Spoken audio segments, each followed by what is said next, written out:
नमस्कार, मैं हूं डॉक्टर अजय भांबी और हम बताने जा रहे हैं मीन यानी पाइसेस राशि का अगस्त महीने का, अगस्त 2026 का भविष्यफल। आपकी राशि से जो ग्रह स्थिति इस प्रकार है। मंगल जो है आपकी राशि से चतुर्थ हो जाएगा 2 अगस्त को और मंगल फिर वहीं रहेगा। 7.5 आपको चल रही है, ये दूसरा ढैया है।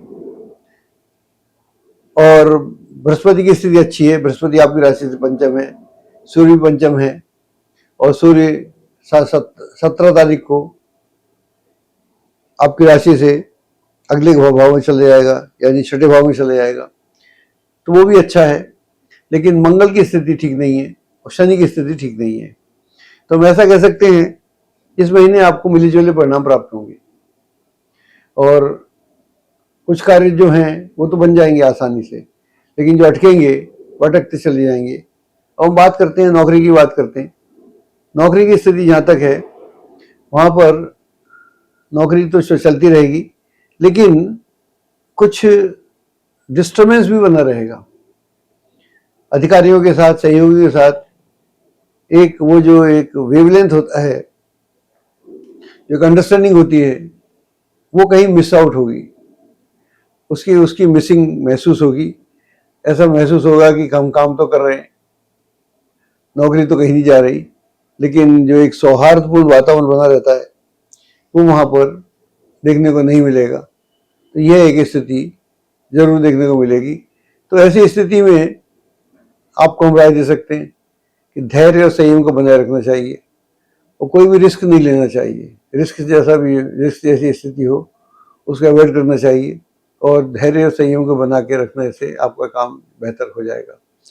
जो लोग व्यवसाय कर रहे हैं उनके लिए कुछ चैलेंजेस रहेंगे और कुछ कार्य आपके, अगर आप एक्सपेंशन करना चाहते हैं तो वो उस तरीके से नहीं हो पाएगा जैसा आपने प्लान किया था। और नया काम शुरू करने में दिक्कतें आएंगी। अगर आप करना चाह रहे हैं तो नया काम उस तरीके से नहीं हो पाएगा जैसे आप करना चाह रहे हैं, वहाँ पर आपको भी दिक्कतों का सामना अवश्य करना पड़ेगा। अगर आप प्रॉपर्टी लेना चाह रहे हैं तो प्रॉपर्टी लेने से पहले उसकी जांच पड़ताल बहुत करना जरूरी है और उसके कागज पत्रों की जान पहचान करना जरूरी है। साथ में वास्तु देख लें, वास्तु दोष तो नहीं है कहीं। कई बार हम उत्साह में आकर ले लेते हैं प्रॉपर्टी, या कई बार हमको ऐसे लोग मिल जाते हैं जो हमको गाइड करते हैं कि यार ले लो, हम ले लेते हैं, फिर हम फंस जाते हैं। तो ये ध्यान रखने वाला बात है, ध्यान रखिएगा। पारिवारिक वातावरण कुल मिला के तो ठीक रहेगा, लेकिन 2 स्थितियां हो सकती हैं। एक तो किसी का स्वास्थ्य चिंता का विषय बना रहेगा और दूसरा किसी का व्यवहार भी।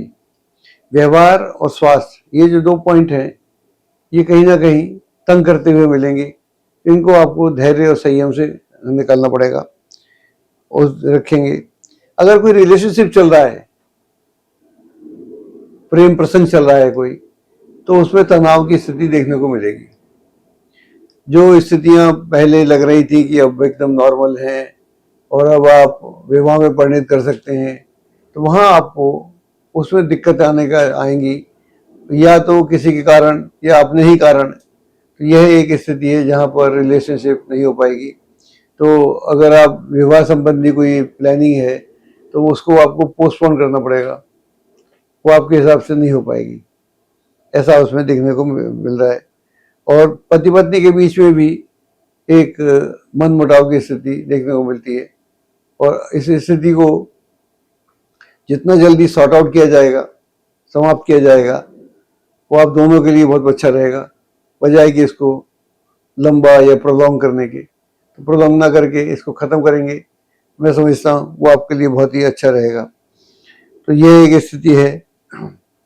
प्रॉपर्टी खरीदने के लिए समय अच्छा नहीं है और इसको खरीदना नहीं चाहिए, बेचना भी नहीं चाहिए, खरीदना भी नहीं चाहिए। अगर वाहन खरीदना चाह रहे हैं तो थोड़ा पोस्टपोन करें या प्लानिंग करें कि किस तरह का वाहन आपको लेने का है। ऐसा ना हो कि आप वाहन तो खरीद लें लेकिन बाद में मालूम पड़े कि हमारे मन का तो है नहीं है, हमने किसी के इन्फ्लुएंस में आगे खींच लिया। ये आपको बहुत ध्यान रखने की आवश्यकता है। इसको ध्यान रखेंगे तो आपके लिए अच्छा रहेगा। तो इसको करेंगे। और ट्रेवल होगा, यात्रा होगी, लेकिन हर यात्रा आपकी फ्रूटफुल हो ऐसा भी नहीं होगा। कुछ यात्राएं बेकार की हो जाएंगी, आना जाना ही लगा रहेगा, लेकिन उनसे लाभ नहीं होगा, उनमें कोई ऐसी स्थिति नहीं रहेगी। तो ध्यान रखने की ज़रूरत है। हेल्थ की दृष्टि से स्वयं की हेल्थ, आपकी हेल्थ और किसी परिजन की हेल्थ भी एक इशू है। तो स्वास्थ्य भी इसके प्रति आपको ध्यान रखना पड़ेगा, खान पान पे ध्यान रखना पड़ेगा। मौसम का तकाजा भी कुछ है, तो मौसम के तकाजे के हिसाब से आपको ध्यान रखना पड़ेगा, क्या खाना चाहिए, क्या नहीं खाना चाहिए, कब खाना चाहिए। यम और नियम बना के चलेंगे तो मैं समझता हूँ अच्छा रहेगा, वरना ठीक नहीं रहेगा। एक्सपेंडिचर बने रहेंगे, खर्चा कंट्रोल में नहीं आएगा। Despite of all your efforts, खर्चा आपका बना रहेगा। ये एक महीना जो है मिश्रित महीना है, मिले जुले फल है। कुछ काम जो है वो आसानी से बन जाएंगे, कुछ कार्य आसानी से नहीं बनेंगे। हालांकि 7.5 आपकी जो है दूसरी रहिया है वो उतरती हुई है, तो धीरे धीरे शनि का प्रकोप भी आप पे कम होना शुरू हो जाएगा। लेकिन अभी जो आपको रिजल्ट नहीं मिलेंगे ठीक से, उसका कारण है कि गोचर में मंगल की स्थिति बहुत अच्छी नहीं है। उसके कारण वो कार्य जो बन सकते थे आसानी से वो नहीं बनेंगे। तो जो लोकल दूसरे ग्रह भी खराब हो जाते हैं, शनि तो खराब चल रहा है, दूसरे ग्रह खराब हो जाते हैं, फिर वो एक व्यवधान बढ़ जाते हैं। लेकिन ऐसी स्थिति में धैर्य और संयम को बनाए रखें और हनुमान चालीसा का पाठ करेंगे तो आपके लिए बहुत ही अच्छा रहेगा।